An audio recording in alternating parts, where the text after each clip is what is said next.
Bonsoir et bienvenue à ce nouvel épisode de Psychanalyse pour tous.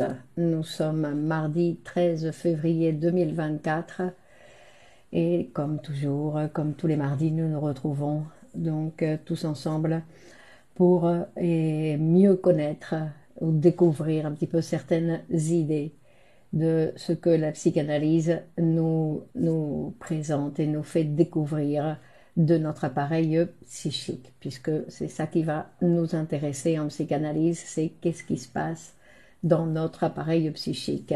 Marlène, bonsoir. Jessica, bonsoir. Bienvenue. Martine, bonsoir. Olivier, bonsoir. Corinne, bonsoir. Fabienne, bonsoir. Rajai, hello. Vous allez bien?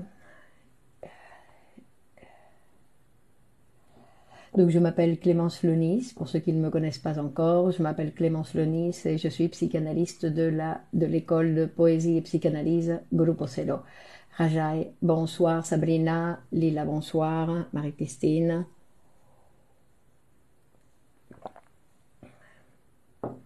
Méléa, bonsoir. Fabienne, ça va bien, merci. Christine, bonsoir. Marie-Laure, bonsoir. Bienvenue. Jean-Claude. Donc bienvenue à tous. Bon, j'en profite déjà pour vous dire comme premier point que nous sommes en train de réaliser un Marie-Laure, Poisson Bleu, bonsoir, un cours passionnant le dimanche sur les processus créatifs que je vous invite, à ceux qui sont intéressés bien évidemment, Damienne, bonsoir, à ce cours qui est passionnant sur l'importance des processus créatifs dans notre vie et cet apport qui devient, on va dire, indispensable pour notre santé mentale. Donc aujourd'hui, nous nous proposons de parler de cette théorie de la libido. Sandrine, bonsoir. Donc la libido, et ce qu'on appelle libido, c'est une énergie psychique. C'est une partie de notre énergie psychique, parce que la pulsion, c'est celle qui va faire référence à toute cette énergie psychique. Mais ici, on va s'occuper, bonsoir Sonia, et on va s'occuper principalement de la libido, c'est-à-dire cette première énergie que lui, il a présentée, donc il nous en a présenté que Freud a présenté dans les leçons d'introduction de la psychanalyse en 1915. Dalal, bonsoir, où il a donné un cours. Nabila, bonsoir. Et cette énergie, donc on appelle l'énergie sexuelle, qu'on appelle l'énergie sexuelle, et ici il va nous la présenter d'une manière, bonsoir, Carlos, bonsoir, il nous l'a présentée, et c'est très intéressant, en deux parties. C'est-à-dire qu'il va nous montrer comment, bleu lumière, bonsoir, comment cette énergie, cette libido peut être une libido du moi ou une libido sexuelle. Alors on dit sexuelle, non, parce que j'ai reçu un commentaire qui faisait comme on a fait à Simona Bonsoir à Freud en disant pourquoi vous parlez de sexualité s'il ne s'agit pas de la génitalité. Non, ce serait beaucoup plus apprécié par tout le monde si on pouvait éliminer ce mot de sexualité. Michel, bonsoir, Eda, bonsoir. Et en fait, ce que Freud il nous dit, on commence par renoncer au mot et on finit par renoncer, Rand, bonsoir, Stéphanie, bonsoir, et on finit par renoncer dans les actes.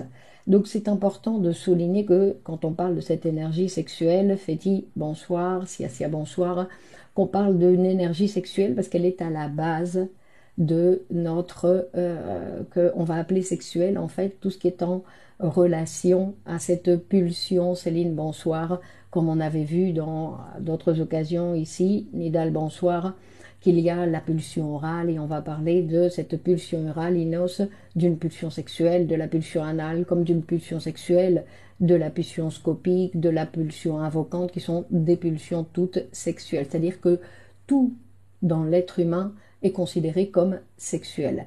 Et c'est considéré comme sexuel et principalement du Tchad, bonsoir.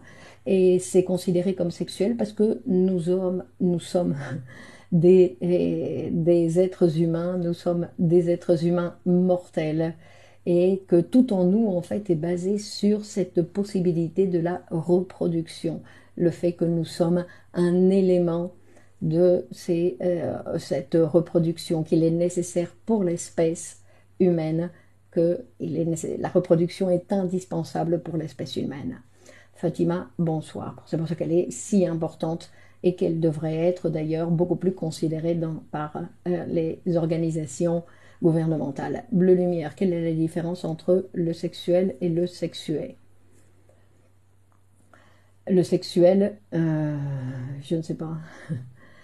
Je ne sais pas, bleu lumière. Depuis la Seine-et-Marne, Sonia. Fatia, bonsoir. Alors, d'abord, on va commencer par rappeler, parce que c'est important, de pouvoir penser l'appareil psychique comme un appareil qui n'est pas, on va dire que l'appareil psychique, il ne vieillit pas. L'appareil psychique, on dit que l'âme ne prend pas de rides, dans le sens où l'appareil psychique ne prend pas de rides. Christine, et aussi de Seine-et-Marne. Et que cet appareil psychique, en fait, il est que rien ne s'abîme dans cet appareil, qu'il n'y a rien d'abîmé, dans le sens où quand on pense l'appareil psychique, et justement on va le penser comme aujourd'hui d'une façon libidinale, c'est-à-dire qu'on va voir que tout est question du mouvement de cette énergie, du mouvement et de l'utilisation des mécanismes qui sont à notre disposition dans l'appareil psychique.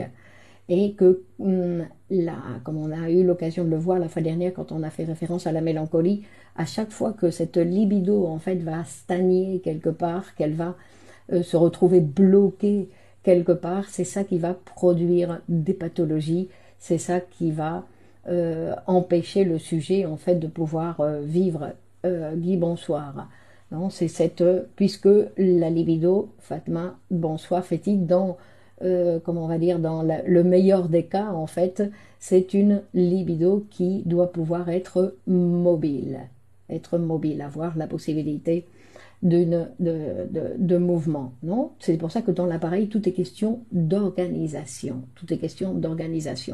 que nous tous, nous avons tous les mêmes éléments, tous les mêmes instances dans notre appareil, mais que chacun d'entre nous, nous avons un appareil qui va fonctionner, on va dire, avec une organisation différente. Samia, bonsoir. Et que tout va dépendre de la combinaison, en fait, de ces mécanismes, des différents mécanismes, de l'entente entre ces différentes instances du mécanisme et du déplacement que cette énergie psychique doit pouvoir obtenir dans l'appareil. C'est pour ça que quand on commence une psychanalyse, il y a toujours des modifications très rapides qui vont se produire grâce à la possibilité en fait de cette relation analytique qui va mettre en jeu dans la vie du sujet un nouvel élément et qui va donc mobiliser dans la vie psychique du sujet, puisqu'en fait l'analyste va devenir un élément de l'appareil psychique du sujet, on va dire, et donc qui va permettre une nouvelle mobilité de la libido. Valérie, bonsoir. Et donc, et que cette libido, en fait, cette énergie psychique plutôt va nous mettre en relation va être en relation non seulement avec les différents éléments qui existent dans notre appareil psychique, mais aussi avec l'extérieur, avec les éléments extérieurs de notre vie. C'est pour ça que nous allons parler d'une position psychique. Et quand on parle d'une position psychique, c'est comment est organisé, en fait, Claudette, bonsoir, comment est organisée cette énergie dans l'appareil. Bon, il ne s'agit pas exclusivement de l'énergie, puisqu'il y a beaucoup de mécanismes aussi qui sont en jeu, et beaucoup d'éléments, non? Il y a la culpabilité, il y a l'angoisse, qui sont des éléments constitutifs de l'appareil qui rentrent en jeu, mais c'est comment va organiser tout ça le sujet, comment il va se débrouiller pour satisfaire, puisque c'est de ça dont il s'agit, de pouvoir satisfaire, de trouver une satisfaction à sa libido. Donc Freud, il va partir en proposant, pour étudier cet appareil psychique, puisqu'après nous allons voir qu'il va s'agir, c'est d'ailleurs très certainement ce qu'on verra la semaine prochaine, qu'il s'agit des pulsions de vie et des pulsions de mort, ou de la pulsion de vie et la pulsion de mort. Mais avant ça, avant d'arriver à cette nouvelle articulation, on va dire, dans l'appareil avec la pulsion, il va commencer par une différenciation entre ce qu'on appelle la pulsion, on va dire la pulsion du moi et la pulsion sexuelle.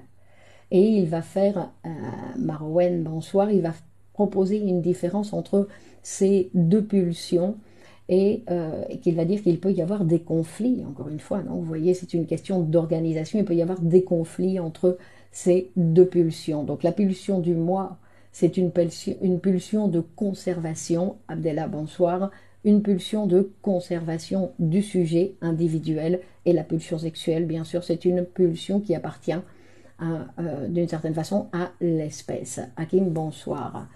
Et qui appartient à l'espèce, mais qui est du sujet, non? Corina, bonsoir. Salma, bonsoir. Et donc il va dire que quand il y a donc Ismaël, bonsoir, et quand il y a répression d'une partie de ces libidos et que les deux, en fait, ces deux pulsions du moi et sexuel rentrent en conflit, et il peut y avoir donc les conséquences, une des conséquences qui peut avoir lieu, c'est qu'en fait la pulsion sexuelle va échouer dans sa possibilité de satisfaction et qu'elle va être obligée de en fait prendre le chemin de la régression. C'est-à-dire qu'elle ne va pas trouver de satisfaction dans la réalité actuelle, elle ne va pas trouver de satisfaction dans la satisfaction ou la satisfaction sexuelle directe ou la satisfaction d'un autre type de sexualité.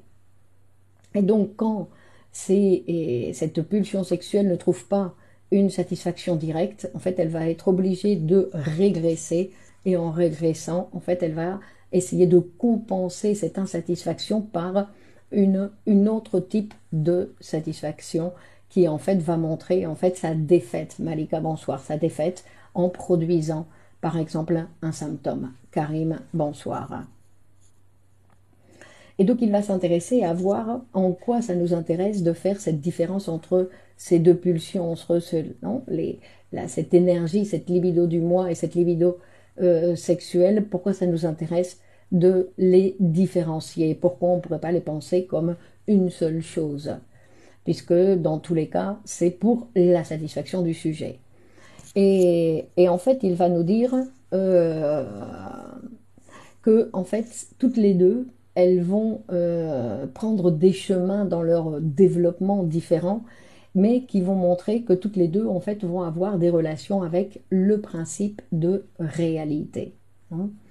Et il va se rendre compte que la libido sexuelle, en fait, elle possède une plus grande intimité, une plus grande connexion que ceux du moi avec ce qu'on appelle l'angoisse. La pulsion sexuelle serait comme l'électricité qu'on est d'abord au terme.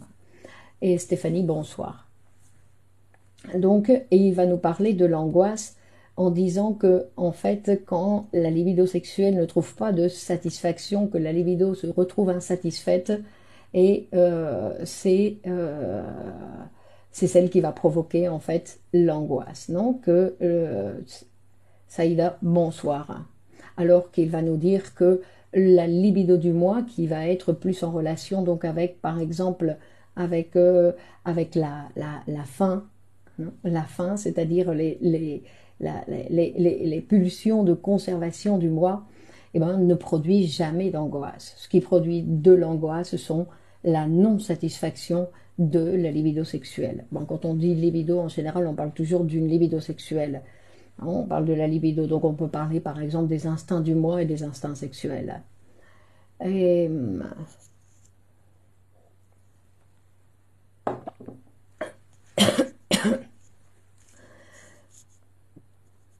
donc il va se poser la question, à savoir si ces deux groupes de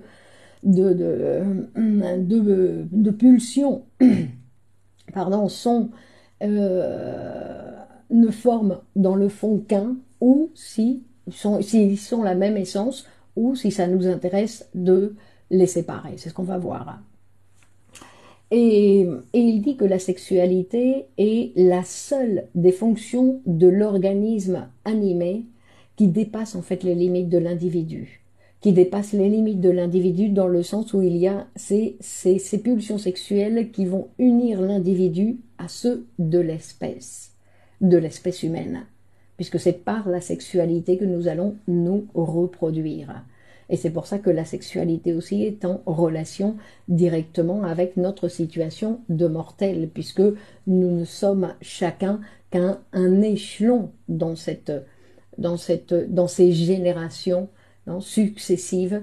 En fait, et nous sommes un échelon et qui va disparaître pour laisser place à un autre qui disparaîtra lui aussi, et ainsi de suite, non, fait-il. Donc on va voir exactement, on parle donc de libido, après on va voir la libido sexuelle, donc c'est celle qu'on va appeler aussi libido d'objet. Nadia, bonsoir. C'est la libido d'objet dans le sens où c'est celle qui va me mettre en relation avec les autres, que ce soit pour une relation sexuelle ou un rapport sexuel, ou que ce soit pour n'importe quel autre type de relation, on va parler de libido d'objet.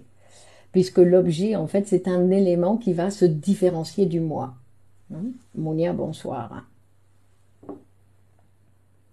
Que quand la libido est insatisfaite, il peut y avoir production d'angoisse.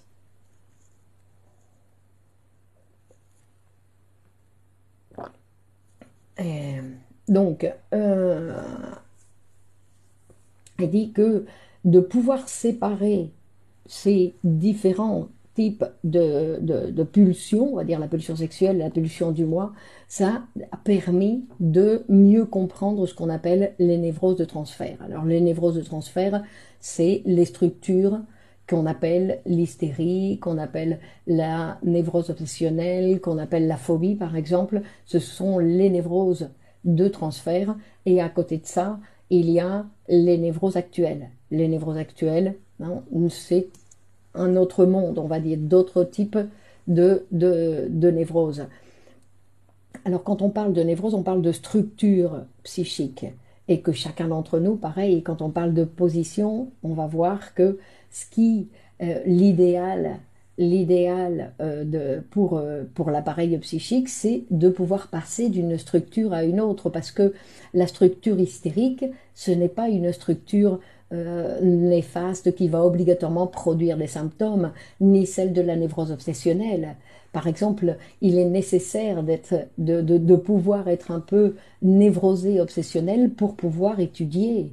Il est nécessaire d'être un peu hystérique pour pouvoir séduire son audience, par exemple. Donc ce n'est pas obligatoirement, Abdella, bonsoir, Eline, bonsoir, ce n'est pas obligatoirement quelque chose qui est considéré comme une pathologie, sinon que c'est une structure qui va nous permettre certaines choses dans la vie.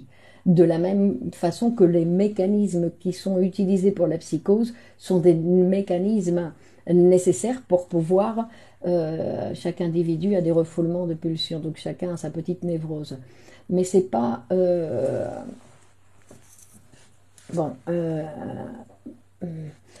c'est-à-dire qu'il y a des structures qui ne produisent pas obligatoirement des symptômes, sinon qui utilisent des mécanismes. C'est-à-dire que la structure hystérique peut produire un cours, par exemple, et qu'elle peut aussi, et que pour donner un cours, j'utilise par exemple différents types de mécanismes de l'appareil qui sont nécessaires. Moi, je dois oublier ma vie pour pouvoir parler avec vous, parce que si je commence à penser à ma vie en même temps, et c'est les mêmes mécanismes que va utiliser la psychose, c'est-à-dire qu'il y a des choses que je vais abandonner de façon libidinale, que je vais devoir abandonner pour pouvoir être avec vous ce soir.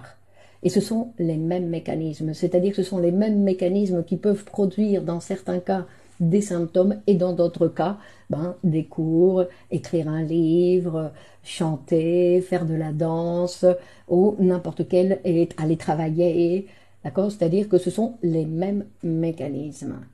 Mais qu'il y a dans certains cas, quand Freud va dire que un critère de santé mentale, c'est la capacité d'aimer, la capacité de travailler, donc, par exemple, et de parler. Il dit parler, travailler et aimer. Alors parler, c'est pas simplement faire du bruit avec la bouche, sinon c'est d'apprendre à être en relation avec l'autre, de pouvoir écouter l'autre et de pouvoir répondre à la phrase que me dit l'autre.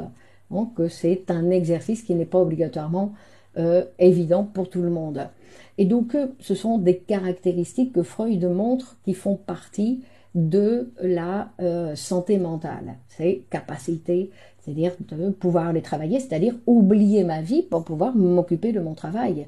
Et pour pouvoir aimer, on va dire, pour pouvoir aimer, c'est ce besoin d'être en relation, donc, avec l'autre, c'est-à-dire avoir la possibilité d'un mouvement libidinal, c'est-à-dire que cette libido puisse arriver jusqu'à un objet extérieur à moi.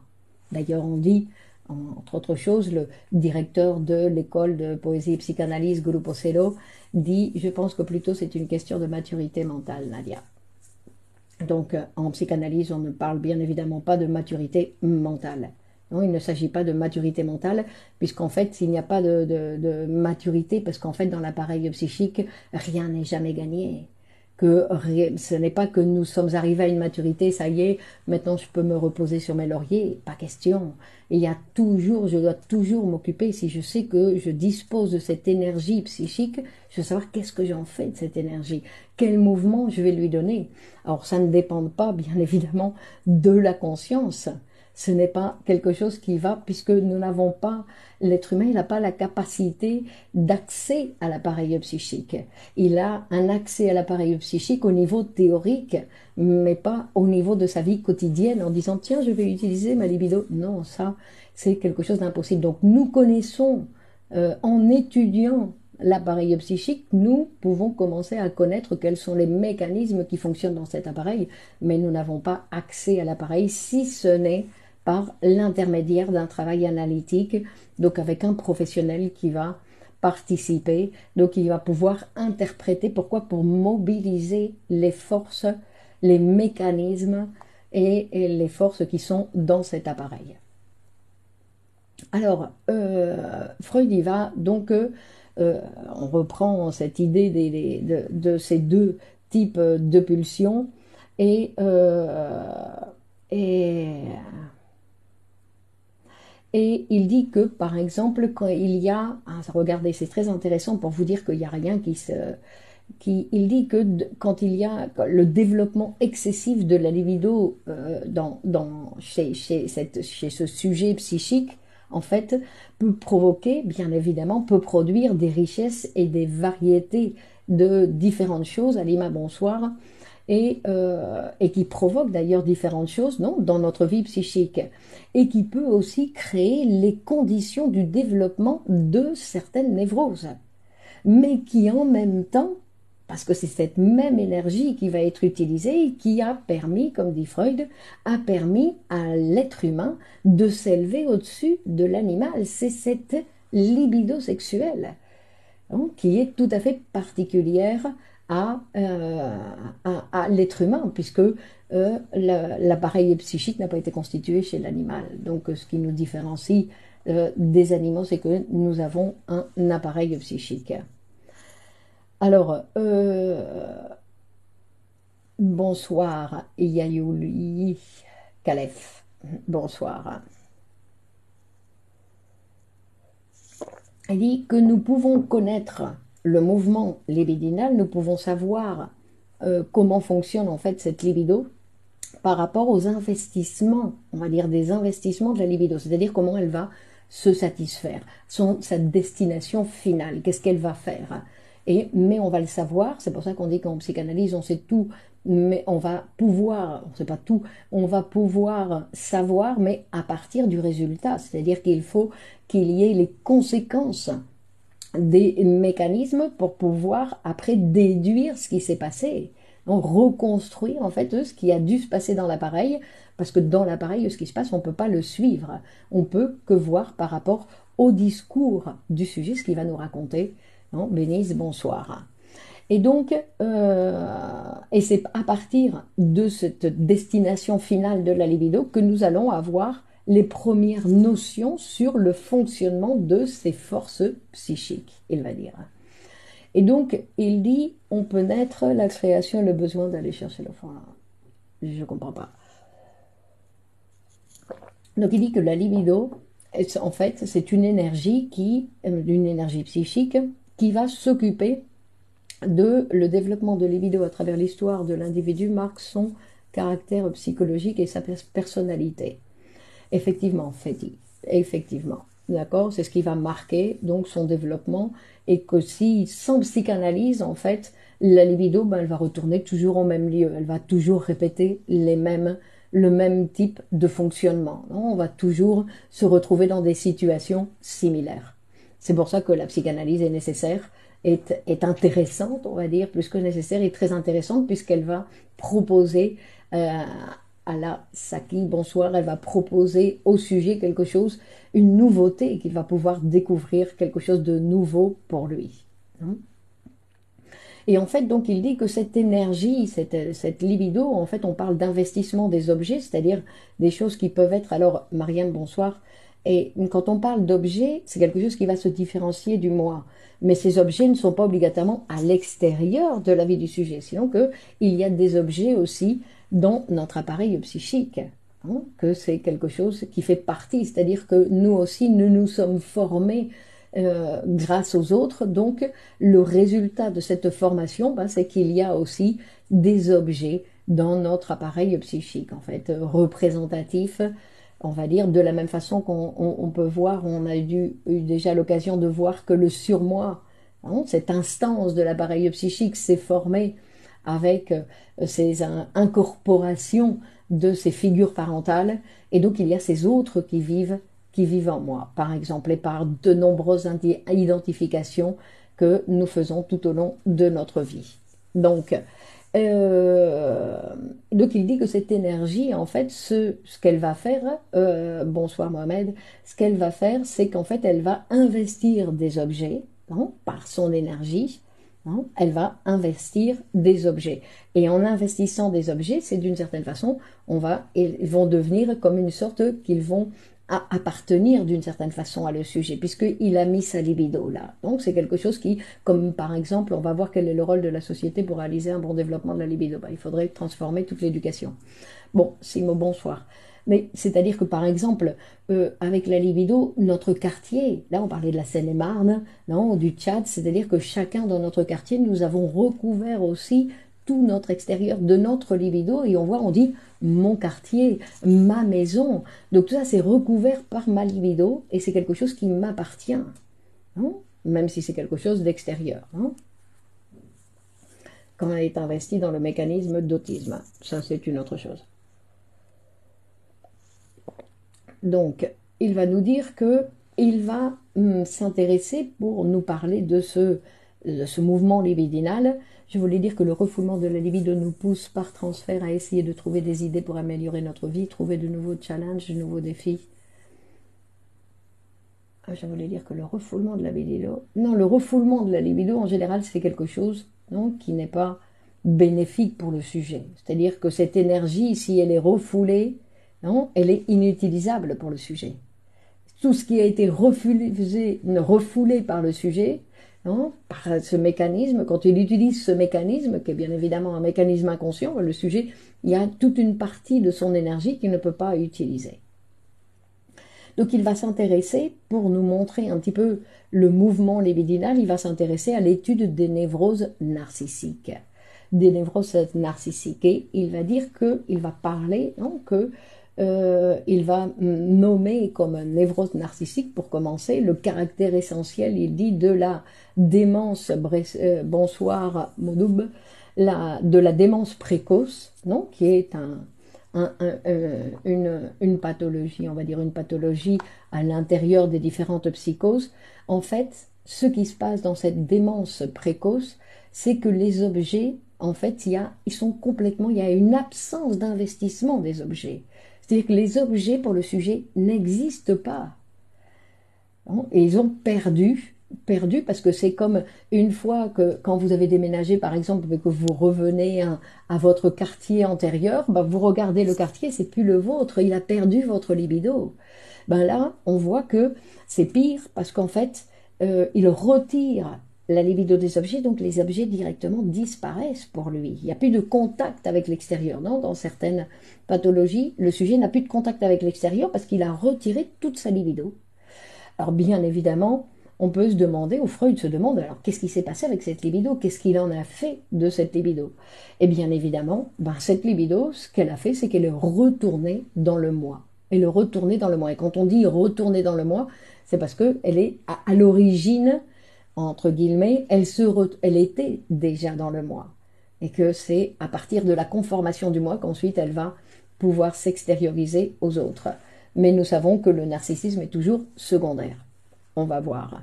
Donc il dit qu'il va parler d'une source de mégalomanie, en fait, de la démence précoce, la manie des grandeurs qui peut se comparer à la survalorisation, en fait, dans la vie érotique, par exemple dans la vie érotique en cas quand on tombe amoureux.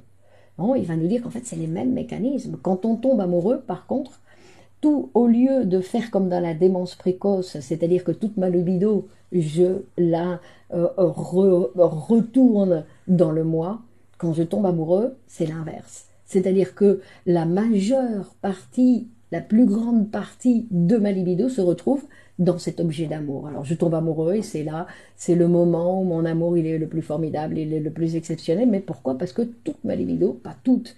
Parce que ce qu'il va nous dire aussi de la libido, c'est que il y a toujours de la libido dans le moi, que le sujet ne peut pas éliminer, de la même manière qu'il peut éliminer tous les investissements d'objets, il ne peut pas se désinvestir son moi complètement de libido. Donc il y a toujours de la libido qui va rester dans le moi. Mais quand on tombe amoureux, en fait, c'est une question de quantité. Donc, en quantité dans le sens où se trouve la libido, où se trouve à l'extérieur sur un objet, et on tombe amoureux de cet objet parce qu'on y a mis toute notre libido. Hein. Donc, vous voyez que c'est pas quelque chose, non, on dit qu'on ne choisit pas de qui on tombe amoureux, on ne choisit pas de tomber amoureux, mais sinon que c'est quelque chose qui nous tombe du ciel, comme on dit, mais en fait, c'est parce qu'il y a eu ce déplacement libidinal. Pierre, bonsoir. Donc, et il dit que ça nous convient de voir cette comparaison avec la vie érotique, justement, pour mieux comprendre, en fait, les traits, mauvais ne pas tomber, effectivement. Donc, pour mieux comprendre l'intelligence, en fait, des traits de la psychose. D'accord? Puisqu'en fait, elle va nous montrer cette possibilité du mouvement libidinal. Donc il dit que la libido, normalement, elle se trouve donc adhérée à des objets. Elle se trouve en mouvement, en relation avec des objets. Et que, parlons plutôt de sujet et non d'objet en cas de transfert de l'amour à l'autre. Donc le sujet, c'est le sujet, et donc est composé de cet appareil, non seulement d'un corps, mais en plus d'un appareil psychique. Ça, c'est ce qu'on appelle le sujet. Et l'objet, c'est ce qui est différent de ce sujet, on va dire. Et en fait, il dit que la libido, donc, va être en relation avec ces objets, et elle va être en relation avec ces objets, mais pas simplement pour être en relation, pour obtenir une satisfaction. Après, on pourrait faire un autre cours pour voir le sujet de la satisfaction. Mais on va avoir besoin des objets pour que la libido puisse trouver une satisfaction. Mais elle peut aussi les abandonner, parce que ce qui se passe dans certains cas, c'est quand le sujet a des difficultés à trouver une satisfaction ou à satisfaire sa libido avec l'extérieur, ce qu'il fait, c'est qu'il retire donc cette libido des objets, la remet dans le moi, et la remplace donc tout dans le moi. Et c'est ce qu'on appelle le narcissisme. Le narcissisme, c'est quand il y a la plupart en fait de ces libido d'objets, de ce libido sexuel qui se retrouve dans le moi. Alors il dit, on peut penser que le narcissisme, c'est comme un état général et primitif, de ce qui ensuite va devoir se transformer. Et qu'il y a, comme je dis, donc il n'y a pas de disparition complète de cette libido dans le moi. C'est-à-dire qu'il y a toujours un narcissisme. Et que le narcissisme, encore une fois, ce n'est pas quelque chose qui est obligatoirement néfaste, qui n'est pas obligatoirement quelque chose qui va provoquer des pathologies ou des comportements désagréables avec les autres. Sinon qu'il y a toujours un narcissisme nécessaire qui va être utilisé pour notre protection. C'est notre narcissisme qui fait qu'on ne se jette pas par la fenêtre, c'est notre narcissisme qui fait qu'on ne met pas sa tête dans le four. Non, ce sont des mesures de protection. C'est notre narcissisme qui nous permet en fait, de cette autoprotection, on va dire, cette autoprotection. Peut-on réécrire sa libido où nos désirs libidineux sont fixés? Pouvez-vous rappeler ce qu'est le désir libidineux? Je ne sais pas ce que c'est. Donc la libido, pour, on va dire, Soumia, bonsoir, la libido pour augmenter, on va dire, l'énergie, pas augmenter l'énergie, sinon augmenter le mouvement libidinal. La psychanalyse est un instrument très intéressant. Karima, bonsoir. Et donc il va dire, mais que avant qu'il y ait donc ce narcissisme qui est à la base et qui va ensuite investir des objets, qui va créer, par exemple, qui va pouvoir développer des relations d'amour avec les autres, il y a au départ de nombreuses pulsions sexuelles qu'on a déjà eu l'occasion de voir, qui reçoivent au début une satisfaction qu'on appelle auto-érotique. C'est-à-dire que le bébé, au départ, il n'a pas besoin de l'autre pour avoir sa satisfaction auto-érotique, sinon il va utiliser son propre corps. Non, il va avoir, d'ailleurs, le bébé, il ne fait pas la différence entre lui et le sein de la mère, par exemple. Donc c'est pour ça qu'on parle d'une satisfaction auto-érotique. Et on parle d'une satisfaction auto-érotique aussi, David, bonsoir, parce que par exemple quand il va sucer son pouce, donc ce sont des satisfactions qu'il va avoir avec son propre corps où il n'a pas besoin d'éléments extérieurs et qu'il va avoir cet auto-érotisme. Mais l'auto-érotisme, c'est quelque chose qui ne devrait appartenir qu'au bébé. Mais en fait, parfois, il y a des mécanismes de régression qui font que la libido peut régresser à ses premiers moments de satisfaction libidinale qui peuvent être l'auto-érotisme. Fifi, bonsoir. Et Namira, bonsoir. Donc il dit qu'en fait l'auto-érotisme, c'est l'activité sexuelle de cette première phase narcissique de la libido. Donc, il dit qu'en fait, le mouvement, dans des circonstances normales, en fait, la libido du moi doit pouvoir se transformer avec facilité en libido d'objet, et inversement. Parce que c'est pour ça qu'on parle de mouvement libidinal, c'est-à-dire que ce n'est pas que la libido doit toujours être à l'extérieur ou qu'elle doit être toujours sur des objets, elle doit pouvoir réaliser ce mouvement et dit dans des circonstances normales, d'accord? C'est-à-dire que et avec facilité, donc c'est quelque chose qui doit être facile. Et il dit qu'il y a d'ailleurs une grande...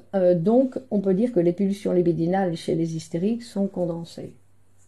Je ne comprends pas ce que ça veut dire. Pourquoi condenser?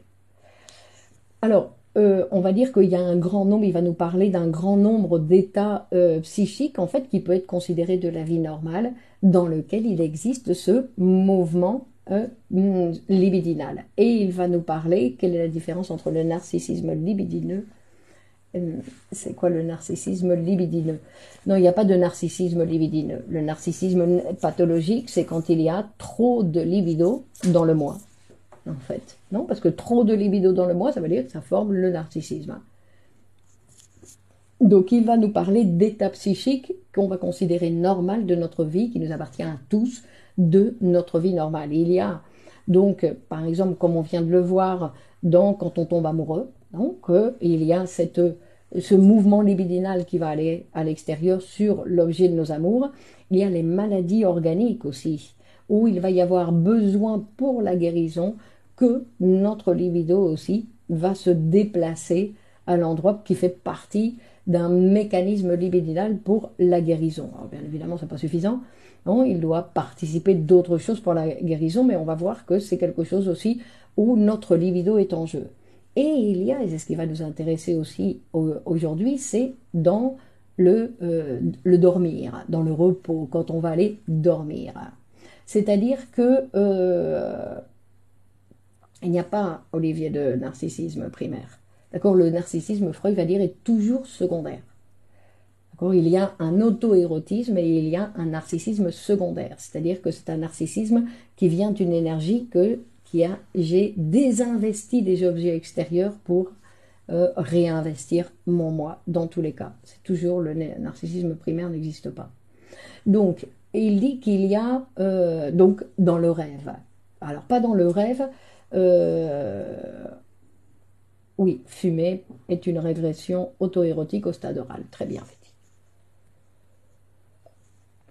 Alors, mais bon, le stade oral ne va jamais disparaître. Moi, quand je parle, il y a aussi une satisfaction de oral quand je vais parler. Et vous tous, quand vous allez parler, il y a une satisfaction du stade oral.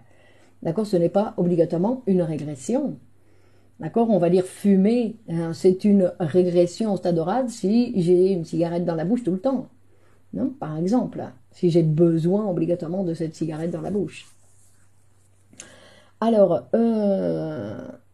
il va dire que dans le rêve, pas dans le rêve, sinon dans le dormir plutôt. Parce que, en fait, quand on va dormir, donc Freud dit que pour pouvoir dormir, bon, après chacun a son rituel pour aller dormir, mais qu'on doit s'éloigner en fait de toutes les stimulations extérieures. Non, on ferme les volets, on se met dans le noir, pour pouvoir s'éloigner de toutes les stimulations extérieures. Ce qui veut dire que, en fait, quand on va dormir, on va désinvestir tous les objets. Et on va faire, en fait, comme dans la démence précoce, toute notre énergie va revenir dans le moi. Que l'extérieur n'existe plus. Pendant que nous dormons, l'extérieur n'existe plus. Et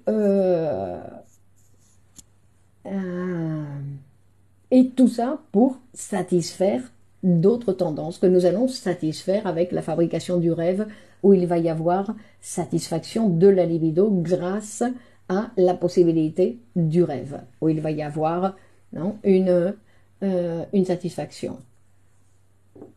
Donc Sonia, je suis en train d'expliquer.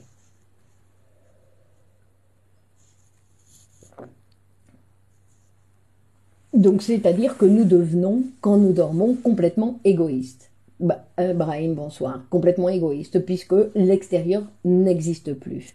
Que tout est revenu sur le moi. On a désinvesti tous les objets extérieurs, et ce qui nous montre et qui va nous permettre, en plus, de nous procurer un bien-être.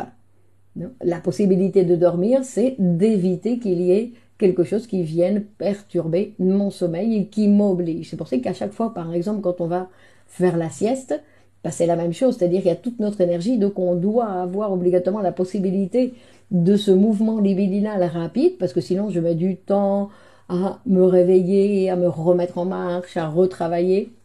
Non, et quand on n'arrive pas à dormir, où est la libido? Elle est toujours là où elle était quand vous étiez réveillé. Non, il n'y a pas eu de mouvement libidinal, on va dire. Quand on dort pas, la libido est toujours au même point.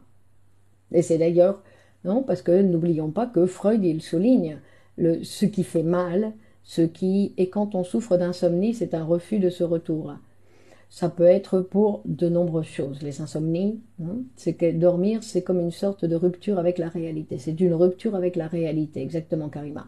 Non, mais que les insomnies peuvent être interprétées, lues, selon comment chaque patient va faire référence à ces insomnies. Non, parce qu'est-ce que ça veut dire insomnie? En plus, pour chaque personne, il y a des gens qui vraiment ne dorment pas pendant plusieurs heures, ils sont obligés de s'occuper de faire d'autres choses parce qu'ils n'arrivent pas à dormir, ou qui préfèrent rester éveillés et continuer à penser. Donc il y a différentes choses, où il y a des gens qui parlent d'insomnie parce qu'ils se sont réveillés 3 fois pendant la nuit, et ils se sont endormis après, mais pour eux c'est considéré comme une insomnie. C'est-à-dire ça dépend aussi de chacun, ce qu'on pense que devrait être. Je devrais toujours dormir comme un bébé, c'est-à-dire comme les bébés qui dorment et qui arrivent à dormir dans la voiture, à dormir quand il y a du bruit dans la voiture, au restaurant, n'importe où, non? C'est quoi le sommeil paradoxal? Je ne sais pas, mettre ce que c'est que le sommeil paradoxal. Mais enfin, on parle du sommeil, du dormir, donc comme on l'entend, on va dire, pour tout le monde. Et en fait, dans le rêve, dans le dormir, dans le sommeil, en fait, Freud dit que en fait, c'est un narcissisme absolu. On a perdu tout intérêt pour l'extérieur, non, qui nous intéresse absolument plus l'extérieur et qui est nécessaire, parce qu'on peut avoir des insomnies, parce qu'on continue à s'intéresser à ce qui se passe ailleurs. On ne peut pas abandonner non? Ce qui se passe à l'extérieur ou ce qui se passe dans notre tête, des fois on a besoin aussi, et des fois c'est parce qu'on veut éviter de rêver. Alors une manière d'éviter de rêver, c'est d'éviter de dormir. Et, et donc, on va dire que, c'est-à-dire que toute la libido se retrouve dans le moi. Et donc, la libido du moi et la libido sexuelle, non, est indifférenciable, puisque tout est dans le moi. Et alors, on va voir ici, dormir, c'est retrouver son équilibre et se ressourcer.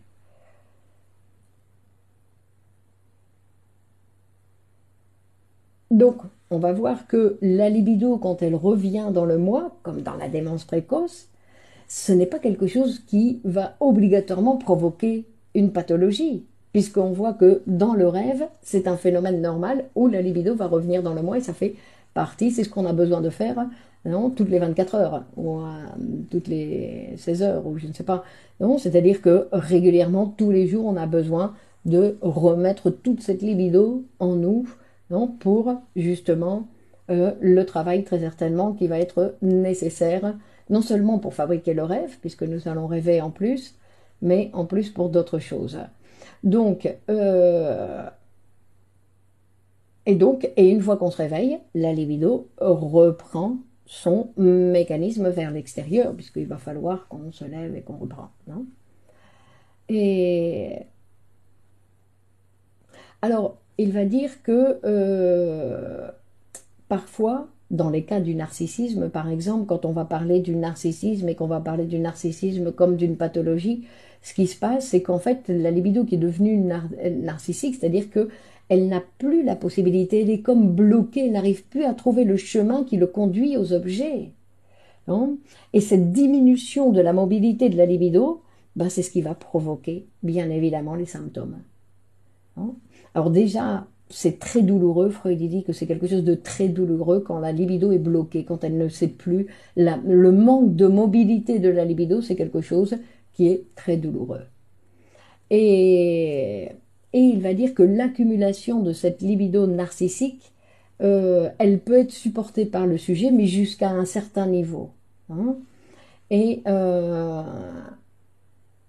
et donc, non, par exemple, quand on va parler dans les psychoses, non, jusqu'à un certain niveau, donc il va récupérer toute sa libido dans le moi, et, euh, et qu'en fait, la libido va reprendre un mécanisme vers l'extérieur pour éviter certains effets pathologiques qui pourraient conduire justement à cette stagnation de la libido. C'est pour ça que Freud il va dire aimer, on va commencer à aimer pour éviter de tomber malade, pour éviter de produire des symptômes. Parce que quand j'aime, ma libido s'en va à l'extérieur. Je ne parle pas quand on tombe amoureux ou il y a un excès de libido dans l'objet. Sinon, quand il y a une relation, non, un investissement des objets à l'extérieur, c'est-à-dire être en relation avec l'extérieur, cette énergie, non, et ça va faire, c'est pour ça que Freud dit, comment aimer pour éviter de tomber malade. C'est-à-dire que quand il y a chez certains sujets non, un niveau de stagnation de la libido qui n'est plus supportable, le sujet est obligé de commencer à se mettre en relation donc avec l'extérieur. Mais attention, parce que quand on parle des objets, il y a aussi des objets qu'on appelle fantasmatiques, c'est-à-dire je peux avoir des relations d'objets, donc on va dire quand je fantasme. Quand je fantasme aussi, ce sont des relations d'objets, c'est-à-dire que toute l'énergie n'est pas exactement en moi, sinon qu'elle est avec ces objets, mais créés par moi. Hein. Et comment cela se passe chez le pervers narcissique? Le pervers narcissique.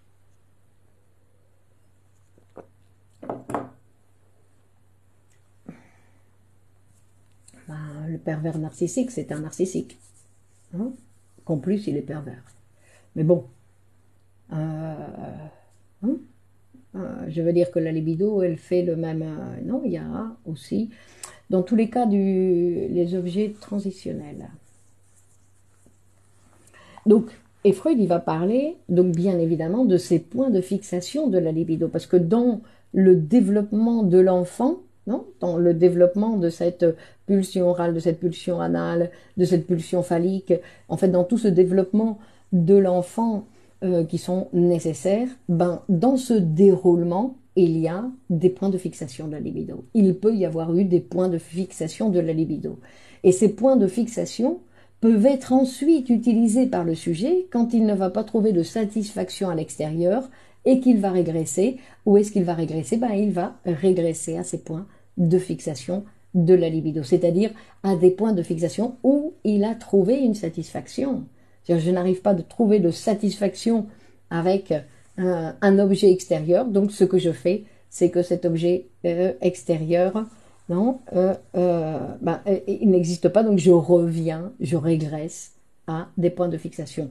Et selon le point de fixation où je régresse, parce que je peux régresser à cet auto-érotisme, je peux régresser à la pulsion orale, je peux régresser à la pulsion anale, je peux régresser à la pulsion phallique. Donc, et à chaque fois qu'il y a régression, je régresse, mais à un point particulier de mon développement. Et selon le point de régression, je vais produire un symptôme ou un autre type de symptôme. Alors la régression, pareil, la régression, ce n'est pas quelque chose qui est exclusivement négatif. C'est-à-dire que quand la pulsion a besoin de revenir à des points de fixation pour trouver satisfaction, en général, elle va produire un symptôme. Mais que la régression, en fait, c'est un mécanisme de l'appareil qui est nécessaire pour penser, qui est nécessaire pour se souvenir, non? C'est-à-dire que Eline, définir la fixation, c'est un point, en fait, où la libido s'est fixée pour une grande satisfaction. Parce que pendant le développement, l'enfant a découvert en fait ces grandes satisfactions de la bouche, les grandes satisfactions non, de l'anus, les grandes satisfactions de la pensée, non, comme les névrosés obsessionnels qui ont en fait érotisé toute leur manière de penser. Et donc, on va voir que en fait, on revient à des points de jouissance pour justement avoir satisfaction. Ce qui nous intéresse, c'est la satisfaction. Hein. Donc, les névroses narcissiques, ben, on revient à un stade, non, à ces stades précoces, en fait. Et dans les névroses narcissiques, en fait, ce sont des stades de régression avant l'hystérie ou la névrose obsessive, la névrose obsessionnelle. Parce que dans la névrose obsessionnelle, il y a régression à l'étape anale. Dans l'hystérie, on dit qu'il y a à peine régression, puisqu'en fait, c'est à l'étape phallique. Non, ça n'a rien à voir avec les frustrations. Si, ça a à voir avec les frustrations, Eline, parce qu'en fait, c'est quand... Mais c'est pas les frustrations que je vais dire, j'ai une frustration parce qu'il m'a pas bien regardé, parce qu'il n'a pas été gentil, parce qu'il n'a pas fait ceci. Ce sont des frustrations psychiques, c'est-à-dire qu'il n'y a pas eu satisfaction de l'énergie psychique. Donc, je régresse, c'est-à-dire que le sujet, rappelez-vous, il se rend pas compte de tout ce qui se passe dans cet appareil. On peut voir ce qui se passe parce qu'on va l'étudier, mais on ne va pas pouvoir voir ce qui nous arrive, on ne peut pas savoir, on ne peut pas dire « Ah tiens, j'ai une frustration, donc ce que je fais, c'est ça ». Non, nous sommes aveugles à nos propres phénomènes. C'est pour ça que nous avons besoin d'un professionnel, d'un psychanalyste, qui lui va pouvoir se voir un petit peu mieux que au pouvoir dire parce qu'en fait, on va dire que ces points de fixation de la libido aussi, des fois, c'est des phrases. On dit qu'on a été bloqué par des phrases du passé. Il y a des phrases du passé qui continuent à diriger notre vie. Et en fait, la psychanalyse, c'est aussi le travail de pouvoir modifier ces phrases. En plus de la phrase de ma mère qui me disait telle chose ou telle autre, je vais pouvoir trouver de nouvelles phrases qui vont me dire autre chose et qui vont me permettre, c'est pour ça que quand j'ai la possibilité, on va dire, d'incorporer, d'assimiler une nouvelle phrase, ça va m'ouvrir une porte à une nouveauté pour moi, à une nouveauté dans ma vie. D'arrêter de penser ce que je pense de moi-même, parce qu'en fait on a beaucoup d'idées sur soi-même, on pense qu'on est ceci, on pense qu'on est cela, et en fait c'est très souvent complètement erroné, et ce sont des obstacles à mon véritable développement. C'est-à-dire que les idées que j'ai de moi-même, c'est des idées qui viennent de qui? Donc, non, c'est ça. Et alors, ce qui va être intéressant, c'est quand on parle, par exemple, de ces névroses narcissiques ou de la démence précoce, par exemple, où on va voir qu'il y a un détachement de cette, non, désinvestissement des objets qui reviennent tous sur le moi. En fait, on va voir où il y a donc une accumulation de la libido dans le moi, et en fait, il va y avoir de la part du sujet une tentative de guérison, c'est-à-dire une tentative de remettre la libido à l'extérieur, non, de retourner dans la libido vers les objets. Et en fait, c'est pour ça que quand on parle des délires et qu'on dit que le délire, en fait, c'est une tentative de guérison. C'est-à-dire une tentative, alors bien sûr, il va se fabriquer quelque chose qui n'existe pas, mais c'est la tentative que le sujet prend pour essayer de retourner et de remobiliser, en fait, sa libido. C'est pour ça que le délire, ce n'est pas la maladie. Le délire, c'est la tentative de sortir de la maladie. D'accord? C'est complètement différent. D'accord? Le véritable problème de la psychose, c'est que toute l'énergie est revenue sur le moi, que c'est-à-dire qu'il a été désinvesti, il n'y a plus de libido à l'extérieur. Hein? Donc c'est ça qui produit les symptômes et que, et on va dire, c'est une tentative de guérison dans le sens où même si la réalité qu'il produit c'est un délire qui n'existe pas, il y a quand même un mouvement libidinal, c'est-à-dire que la libido ne stagne pas, donc il n'y a pas une douleur, hein, énorme comme par exemple dans le cas de la mélancolie quand on voyait la fois dernière, ou dans le cas de la mélancolie comme dans le cas de la paranoïa. Oui, clair. Dans le cas de la mélancolie, par exemple, il y a aussi stagnation de la libido. Hein. Donc, et alors ce qui est intéressant, parce que dans le délire, non, la tentative de guérison dans la psychose, ce qui est intéressant, c'est qu'il ne va pas y avoir une relation directement avec des objets, sinon qu'il va y avoir une relation avec des images verbales. C'est-à-dire que la libido, non, va se mettre dans le langage. Ces délires, ce sont, non, il les raconte. Mais le délire n'est pas un symptôme de maladie aussi. Le délire, c'est la tentative du sujet de sortir de sa maladie. Non, je pense que si on le pense comme quelque chose, parce qu'on a tendance à penser que ça, c'est le problème, c'est son délire. Non, non, c'est pas ça le problème. Ça, c'est la tentative de sortir de là. Que le problème, il est ailleurs. Parce que si je pense que c'est le délire et le problème, alors non, non, non. Donc, c'est un symptôme de la maladie, dans le sens où il n'est pas dans la réalité, mais c'est, au lieu de le penser comme un symptôme, on doit le penser comme une tentative de guérison. Je pense que ça, c'est intéressant.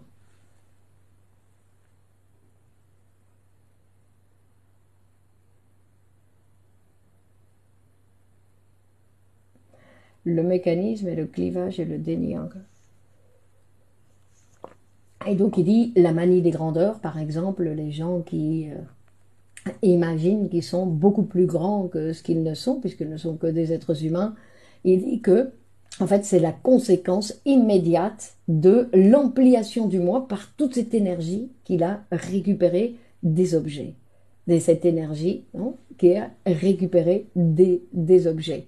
Et donc, il pense, comme toute son énergie est dans le moi, il pense qu'il est extraordinaire, qu'il va pouvoir tout faire, tout ce qu'il se propose, tout ce qu'il rêve, il va pouvoir le mettre en marche. Mais pourquoi? Parce que toute sa libido, non, est exagérément installée dans son moi. Non, et donc, et qu'il revient à, en fait, un état un petit peu infantile comme dans l'enfant, comme dans la première enfance, on va dire, quand le sujet croyait encore que de tout ce qu'il croyait qui était possible. Non.